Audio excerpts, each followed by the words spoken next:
We're Gabe and Nicole Clevenger. We've been attending Sonrise since, June of 2024? Mm-hmm. Yeah, so I was, became born again in high school. I believe I was 14 or 15 years old.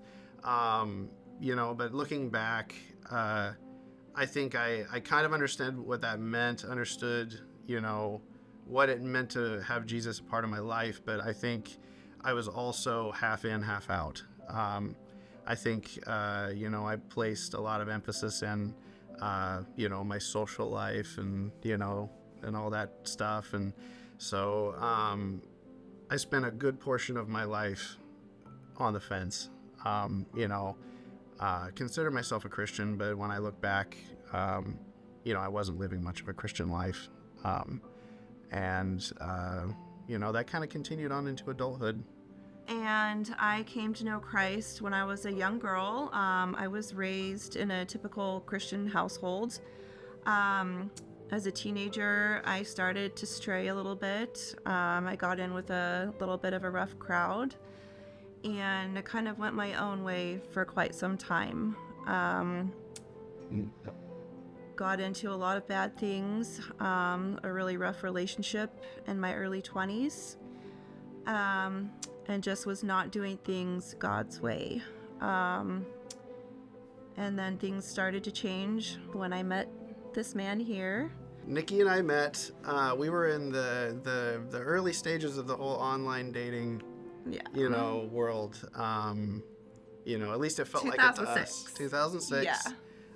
We first had connected on eHarmony. No, Match.com first. That's right. It was Match. Yeah, Match.com. I'd been single for about 4 years, and my friends were incredibly frustrated with me because I just they'd try to set me up with people, and I was just waiting for my person at that point. I thought I was all grown up, and it's time for me to find that person.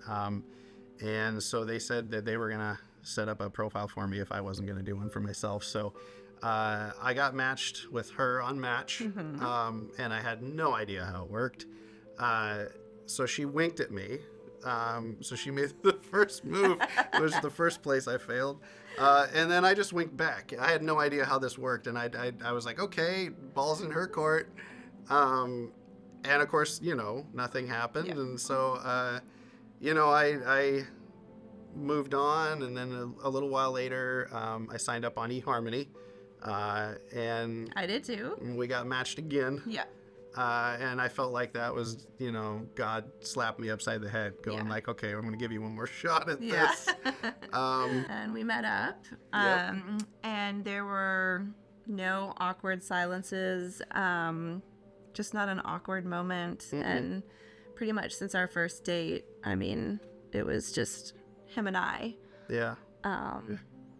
Yeah, it was just locked in. It was really unbelievable. It was the way that I always thought it was supposed to be. Yeah. From the moment we sat down, they're just, like she said, there wasn't ever an awkward moment. There was never an awkward silence. It was just, easy conversation. Yeah. And I just, I fell in love with her the moment I saw her. We dated for a couple years and then, got married in 2009. Yep. Mm-hmm. Yep, budget wedding. We barely, we scraped some money together and had a little chapel, and we had a few false starts with churches over the years.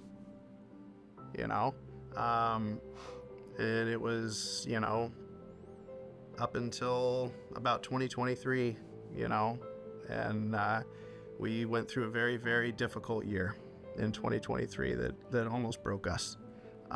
Just about did. We got to the point of, divorce. Going into 2024, we were not a part of each other's lives anymore. And it was just a very, very dark period in our lives. I don't know how we pulled back from the brink.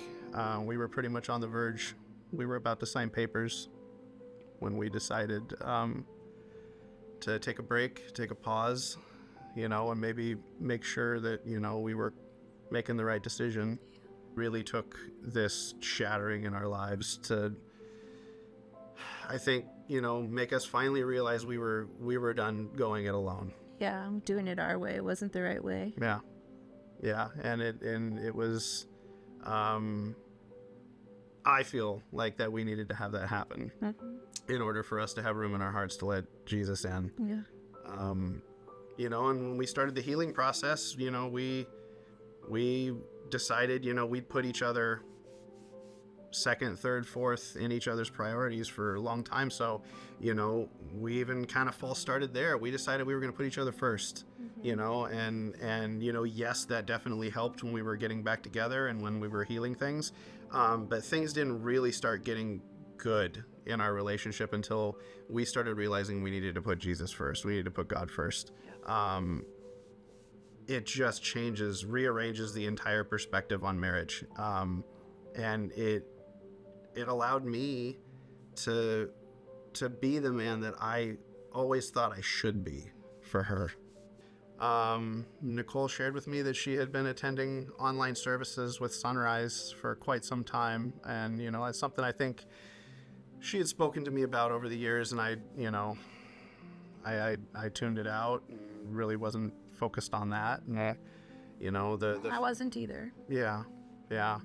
And she got me to start attending online services, pretty quickly after we patched things up. And we felt that in order for us to make this work, we needed Jesus in our corner. And I knew that coming back from the brink of divorce, that was a message that, Jesus was in my corner and that I needed to start, showing up, and so we started attending in around June of 2024. And basically at Pastor Paul's first Star Wars joke, we knew that this was our church. But we would still just come in every Sunday, sit down and leave. And, we enjoyed the service, but we didn't feel connected. And we kept hearing about the Journey group. And finally, we signed up for it. We were both really, really anxious about it. The first couple meetings, we had a lot of nerves. Yeah. But probably by the third or fourth visit, we really started looking forward to it. Yeah. Quite a bit. And I think it was Jace and Catherine. They really brought our entire group together. Yeah. And it just made us feel like a part of a community.